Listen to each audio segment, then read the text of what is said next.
Hello, welcome back to Thursday with Angie. Today I'm very excited to be with Jana. She's the Northern California sales manager for Continuum Estate. As you probably have seen me done videos on them before, it is one of my favorite small luxury family-owned winery coming out of Napa. Their wine is absolutely beautiful. I've been to their winery a couple times. It's amazing there as well. I always recommend people going if they want a very special kind of a luxury but delicious experience, but it feels very hands-on. They'll take good care of you. It's not just one of those things where you go in, they pour the wine, it's like, get out, buy wine, get out. They really take good care of you. So I'm so excited that Jana is here. We're gonna taste and talk through the 2019 vintage together. So Jana, can you tell us a little bit, for the people who might not be familiar with Continuum Estate, like the story of the winery? Sure. So this vintage 2019 is actually very special to the family, and that's Tim Mondavi and his sister Marcia with his children. They're all involved in the winery. Yes. But it was founded with Robert Mondavi, who you probably know. If you know anything about Napa Valley wine, you've heard of that person's name. Yes.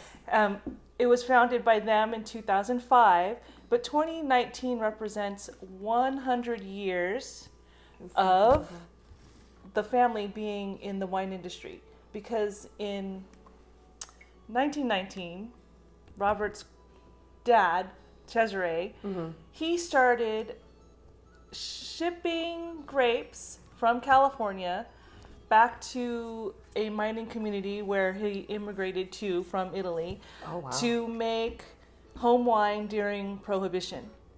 That's cool. And every single year since then, there has been some sort of harvest where the Mondavi family has been involved in making wine. That's really cool. Okay, wow.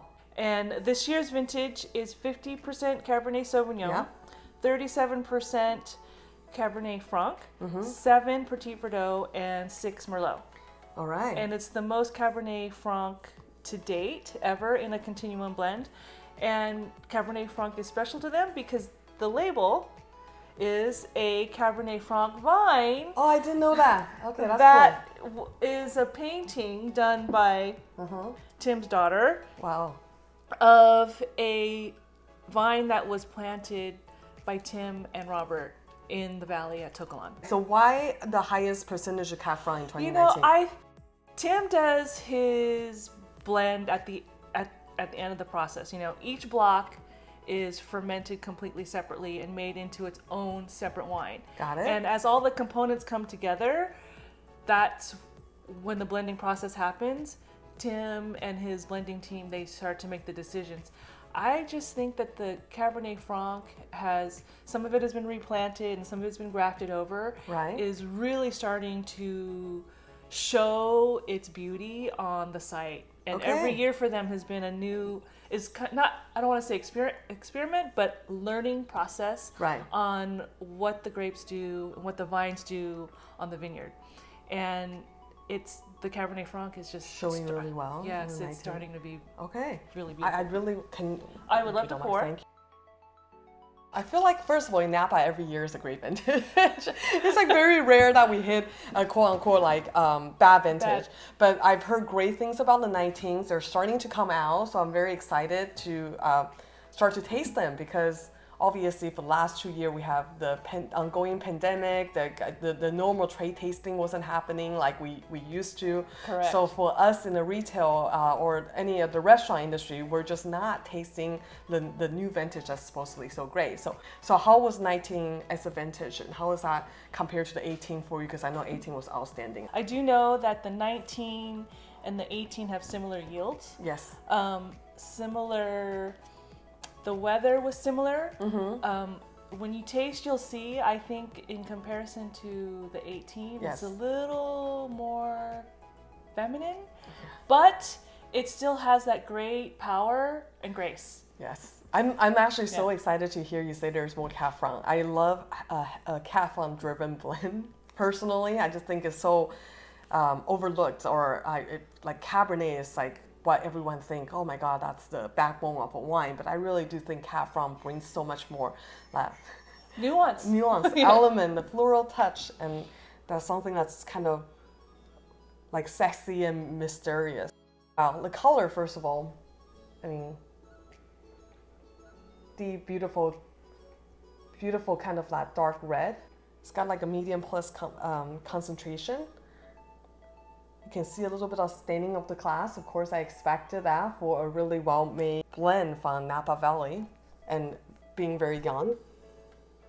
I do like there is like that medium plus intensity on the nose, but it's not overpowered. You can smell like the balance and like floral notes to it from the Cab Franc, which I always love, like a little bit of that smokiness almost. Always so much mouthfeel.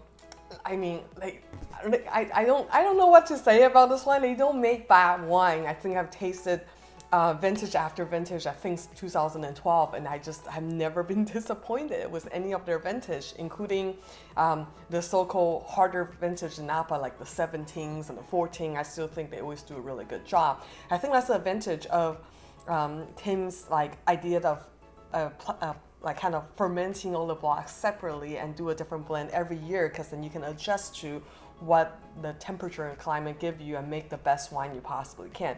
And of course, like the vineyard itself, like it's very important, right? Mountain Correct. Fruits and all that good stuff. Yeah. So what are the production look like for the 2019 vintage? It's about 4,000 9-liter cases Uh-huh. for Continuum, and then there is another wine that is made that is only available at the estate. Right.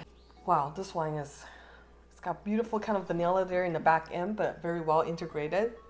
And 2019, of course, being like a perfect growing, like one of the most perfect growing season, this wine is already coming out the gate with like what 100 point, 99 point score and stuff like that. 99 points is the first score from James Suckling. Yeah, out of the gate. I'm sure there's gonna be more. I'm already telling people, I was like, I know the other score hasn't come out, but I'm pretty sure it's gonna be 100. Yeah. Where are you getting out of the wine? What do you enjoy from the 2019? I love the texture. Yes. And the mouthfeel. There's Right. just so much. And the aromatics. So the aromatics to me, with the little bit of pencilette, Yes. not a lot of old world kind of qualities, Yes. with a California suntan. I like that description. I've never heard that before. A lot of old world quality with the California suntan. Yeah, and That's really awesome. Just. I love that description. Mine's always been like, it's a bridge between the old and new world. That's so boring. Like, that's great. And it just the beautiful, vibrant fruit and minerality and lots of verve. It's just so lively. Yes, yes. I absolutely agree with everything you said. And I like what you said about the mouthfeel. And that's one of my things with Cab Franc. I always feel like the Cab Franc like presents that mouthfeel, especially in the mid palate, so it rounds it out really well, because the Cabernet kind of hits the end and the tip. It just, it rounds it out so well. Let's talk a little bit about the 2020 vintage. You guys talk about how special the 19 is. Not only it is the 100 years harvest, it's also because we're not going to have a 2020 vintage. Correct. Can you tell us what happened from the continuous perspective of the 2020 vintage? The fire came very close. Yeah. It was starting to come up. If you've been to the estate up on the hill, and then up above a little bit more is a fire road, and then Stagecoach Vineyard. The fire was coming up that hill, and the fire department used the fire road to do a back burn back down the backside of the hill. Got it. Which is where you guys are. Which is where we are. Oh So God. pretty much when on the vineyard you have our winery, and then we have some Cabernet Franc vineyards, and then there's a canyon that goes down, Rector Canyon, and then Stagecoach, and then the fire road. Right. I mean, it's only like 100 yards away. Yes. Where they started to do the back burn down the hill to prevent the fire from coming up over into the winery. Right. There was a lot of smoke. Yeah. A lot of fire. There were weeks where no one could get on property. That because must it be was nerve-wracking. closed. Yeah. And very, I can't imagine. Yeah. So a lot of smoke damage and taint. Yeah. No fire damage on the property, but just smoke damage. It just hung around and it settled in on the skins and in the grapes. We did make wine to see what would happen because it's a learning experience. Right. We don't know what smoke taint is going to do. We did not make Continuum. Right. We made the other Got it. wine, and it's still in barrel, hasn't been bottled yet. So we'll see what happens when it goes into bottle. Interesting. Okay, that's good to know. It's kind of what I've been telling everyone, to stock up on your 2019 vintage wine if you can, or anything that they have to offer, because you're not going to get any wine for the 2020, which is such a bummer, but Yes. you know, but I'm really happy and proud of what you guys put out in the 2019, and I think the wine will always speak for itself. I've always been a huge fan, and I keep telling people like, hey, just because you can't get allocation through me because I only have 18 bottles, you should still go visit the winery if you're up in the area. It has one of the most beautiful vineyard, one of the most delicious wine, and they do have an amazing hospitality team on site as well. Yes. We never feel rushed. It really is kind of that small family experience, so I've always really enjoyed it. With that being said, I hope you enjoy another Thirsty Thursday with Angie, tasting together the 2019 Continuum. And thank you so much, Jana, for being here and helping us. Thank you very much for watching. Remember to subscribe to my mailing list on www.angiesomm so you don't miss another video just like this one or any of the cool wine deal I have to offer down the future. Have a wonderful day. We'll see you next time.